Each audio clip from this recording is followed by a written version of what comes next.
সকলোকে নমস্কাৰ। আজি আপোনালোকৰ ওচৰলৈ অন্য এটা কাহিনী লৈ আহিছোঁ।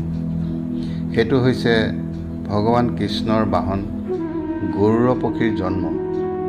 গৰুড় পক্ষীৰ জন্ম কেনেকৈ হ'ল আৰু ভগৱান কৃষ্ণৰ বাহন কিয় হ'ল এই বিষয়ে জনোৱা হ'ব। কাহিনীটো কওঁতে ক'ৰবাত শব্দ বাক্য ভুল বা ৰৈ গ'লে ক্ষমা কৰিব, কাৰণ বহুত বছৰ আগতে অলপ অধ্যয়ন কৰিছিলোঁ।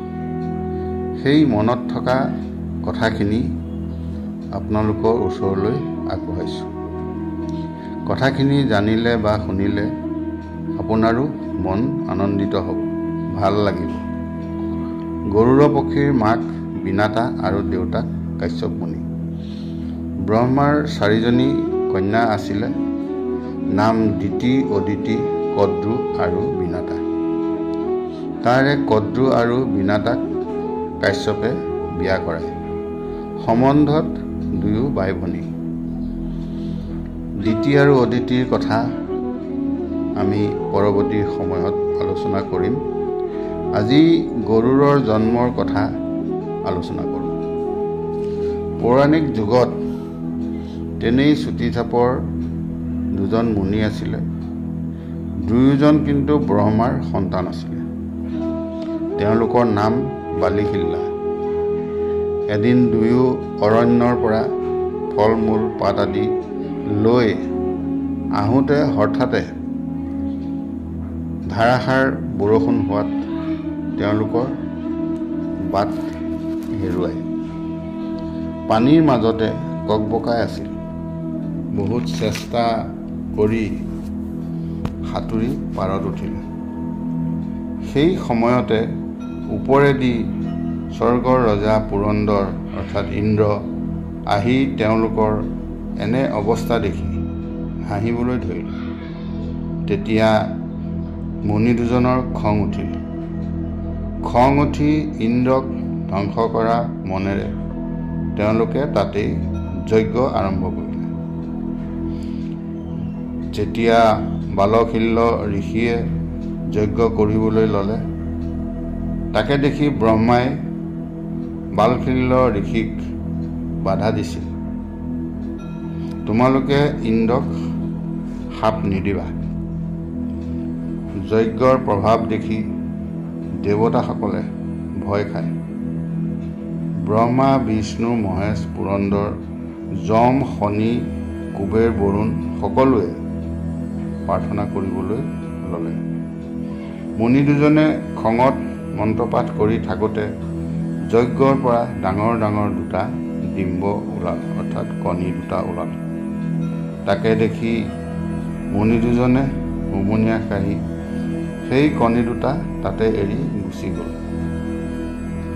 এনেতে সেইফালে কাশ্যপ মুনি গৈ আছিলে।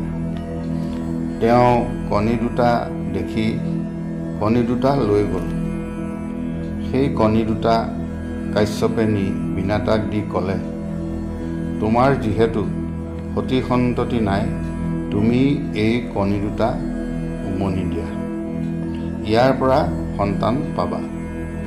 বিনাতাই কণী দুটা বহুত দিন উমনি দিয়াৰ পিছতো একো নোহোৱা দেখি এদিন বিনাতাই এটা কণী ভাঙি চালে। দেখিলে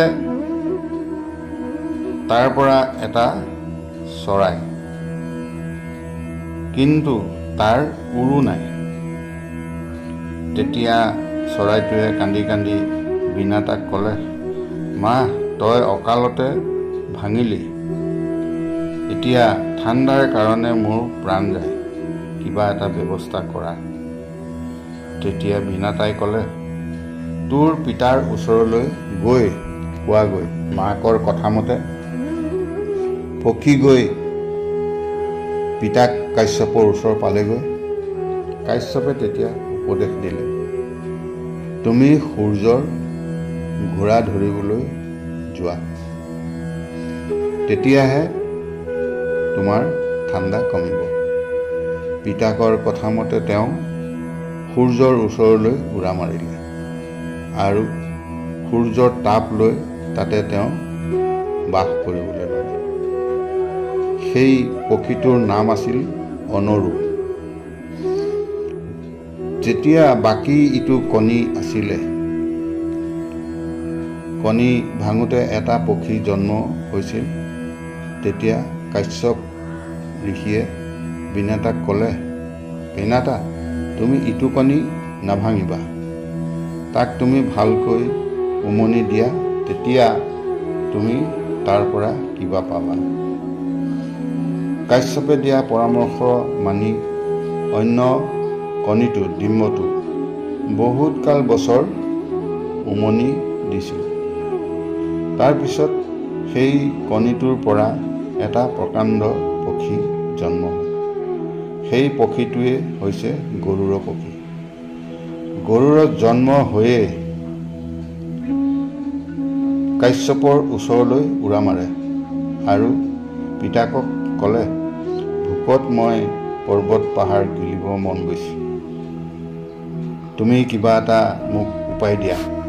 তেতিয়া কাশ্যপে ক'লে, তুমি দক্ষিণপুৰী ফালে যোৱা, তাতে যিমান মানুহ পোৱা সকলোকে ধৰি ধৰি খাবা। পিতাকৰ কথা মতে তেওঁ দক্ষিণ ফালে গুচি গ'ল। তাতে যিমান মানুহ পায় সকলোবোৰ ধৰি ধৰি খায়। তাতে এজন ব্ৰাহ্মণ চাণ্ডাল আছিলে। তেওঁক খাওঁতে গৰুড়ৰ গলত ডিঙিত পথালি হৈ ৰ'ল। তেতিয়া গৰুড়ে চিন্তা কৰিলে, কিয় এনেকুৱা হ'ল? তেতিয়া পিতাক তৎক্ষণাৎ উপস্থিত হৈ তেওঁক জ্ঞান দিলে যে তুমি তেওঁক উগাৰি পেলাই এৰি দিয়া, তেতিয়াহে তোমাৰ কুশল হ'ব। তাৰপিছত গৰুড়ে ক'লে, ইমান খালোঁ, মোৰ পেট নভৰিল। তেতিয়া পিতাক কাশ্যপে ক'লে, তুমি সাগৰৰ পাৰলৈ যোৱা, তাতে কাছ আৰু গজ দুয়ো যুদ্ধ লাগি আছে, তুমি গৈ তেওঁলোককে উদৰ পূৰাই খোৱাগৈ। এই বুলি কাশ্যপে পৰামৰ্শ দিলে। গৰুড় পক্ষী উৰা মাৰি গৈ সেই নদীৰ পাৰত হাতী আৰু কাছক দেখি নখেৰে খামুচি লৈ আহিল। আৰু কাছ আৰু গজ দুয়োজন কিন্তু ব্ৰাহ্মণৰ সন্তান আছিলে। গতিকে দুয়ো ককাই ভাই। ডাঙৰজনে সৰুজনক বহুত অন্যায় অত্যাচাৰ কৰাৰ কাৰণে সৰুজনে ডাঙৰজনক শাপ দিছিলে যে তই গজ হৈ থাক, অৰণ্যত ঘূৰি থাক। আৰু ডাঙৰজনেও সৰুজনক শাপ দিছিলে যে তই কাছ হৈ পানীত থাক। এই বুলি পেলাই দুয়োকে সাপাসাপি কৰি দুয়ো ঠিক তেনেকৈ এজন হাতী আৰু এজন কাছ হ'ল। গতিকে কাহিনীটো ইমানতে ৰাখিলোঁ। বাকীখিনি পৰৱৰ্তী সময়ত আপোনালোকৰ ওচৰত দাঙি ধৰিবলৈ যত্ন কৰিম। ধন্যবাদ।